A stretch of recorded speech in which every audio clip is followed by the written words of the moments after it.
Years before my birth, the English lived in considerable peace with the Wampanoag and other affiliated tribes. My people came in 1630. My mothers and fathers came on some of the first boats.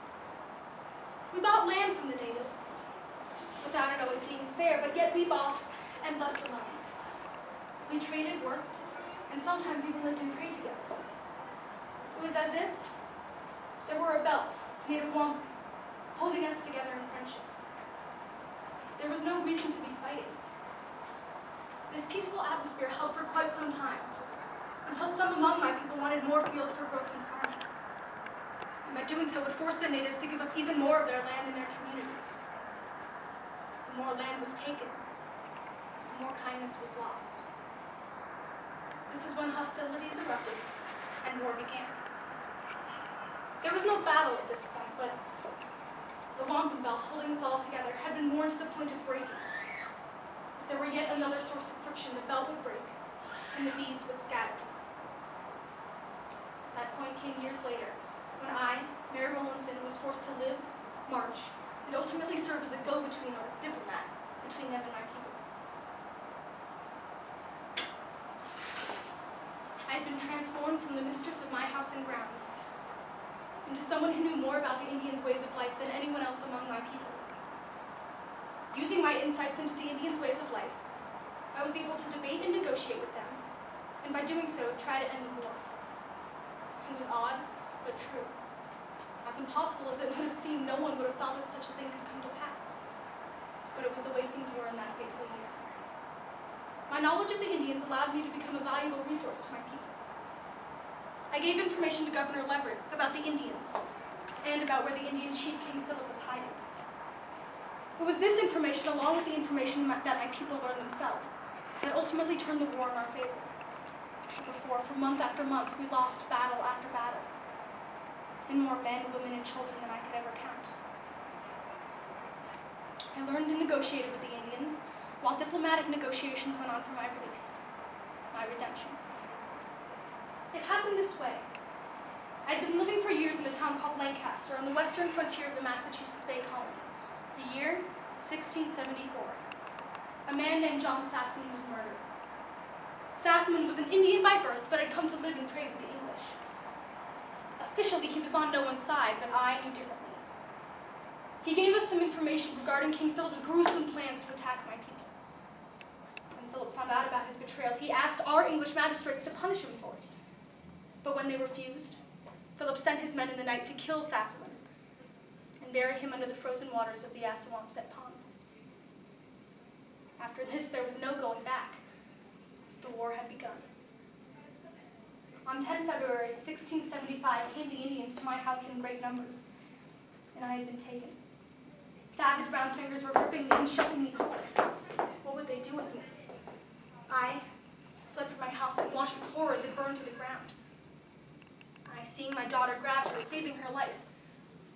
Or did I? I noticed blood dripping down from her white petticoat, staining it a scarlet red. There was no time to inspect it at the moment. Bullets were flying through the sky and coming down on those unlucky enough not to have God with them then. All of a sudden, I was being forced to march away, clutching my wounded babe, away from my friends, my family, and my life, farther and farther away. I fear that I will never be home again. I fear that I will never see anyone I know again, any true good Christian. I had once said that I would rather die than be taken by these savages. But when the trial came, my mind changed. I chose rather to go along with those ravenous beasts that I may the better declare what happened to me during that grievous captivity. I say grievous because my wounds and the wounds of my babe were great. I met that day a man called Robert Pepper, who had been taken captive in a nearby fight. He showed me how to cure my wounds with oak leaves. As I wrapped the leaves around me, I felt God's power healing me. But neither God nor I could heal my poor Sarah. Her wounds were too great. Thus, 9 days I sat upon my knees with my babe in my lap until my flesh was raw again, and my child being ready to depart this sorrowful world. The night she left this earth, I cried for her. But I vowed never to cry again until I had done something to end this war. On we went, Once morning came, I leaving my daughter along with a part of me in the wilderness. Disgusted was I from being forced to live among and by the standards of these savages. For meals, I was fed only a bit of raw meat and no means to cook it by. Living there day by day, the smell was like a demon's unbathed odor. Days into our journey, my hopes were dampened to the point of non-existence. It was then that I asked the Lord if it were his will that he should send me some sign of hope and belief. Truly, the Lord did answer quickly by bringing towards me my son, who was living at the time some 6 miles off with a small group of Indians. After my son's visit, God sent me yet another sign aiding me in my time of need. As Indians came back from burning their field to the ground, one among them came to me and asked me if I would have a Bible. He had one in his basket. I asked him if he thought my master would let me read it, and he assured me he would. That night, I read and felt God's warming and capable hands ensure my safety. It was then, after God had cleared my mind, that I decided to discover the Indians' plans and get the information back to my people, whom I wish to see soon, to help them win the war. Day by day, I watched and listened for crucial information. I saw the Indians' hideouts in the swamps and ached to return to my people to tell them of my findings. I sent for news of the war often. Many good Christians were dying, and I was sorry for their deaths, but surprisingly sorry for the Indians as well. Tom and Peter, 2 praying Indians who had come to live with my people, were the 2 to bring me the news following Governor Leverett's orders. They brought me, over time, 3 letters. My governor had been negotiating for my safe return. Then Philip, smelling the news, called me to him and asked me what I would give him to tell me some of the news. Well, I would give him anything I had and asked what he would have in return. He told me 2 coats, 20 shillings in money, half a bushel of corn seed, and some tobacco. It was a Tuesday morning when they called their general court meeting to determine among themselves whether I should be allowed to leave or no. Most among them consented except for Philip, who would never want me gone. During the negotiation for my freedom, I was asked to put a price on my own head. For days I struggled trying to come up with a decent answer, but when you are asked how much you are worth, as if you were buying yourself as a loaf of sugar, it's hard to decide. But I did decide. I felt as though I had been branded as a cow in a pasture. But branded I was, and my price accepted, and I took my leave.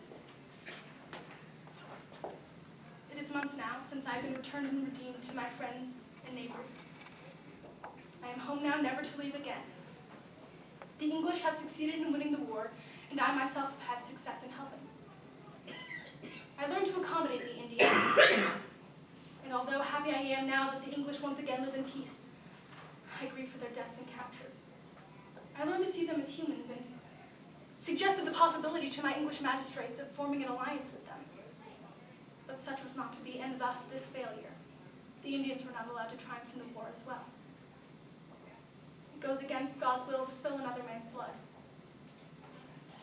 How much bloodshed must there be to end a war? I sit down now to write my story. Mine eyes open while others fast about me sleep. I must start at the beginning. On 10 February came the Indians. Perhaps years from now, some may hear my story and understand the costs of a war such as I have seen.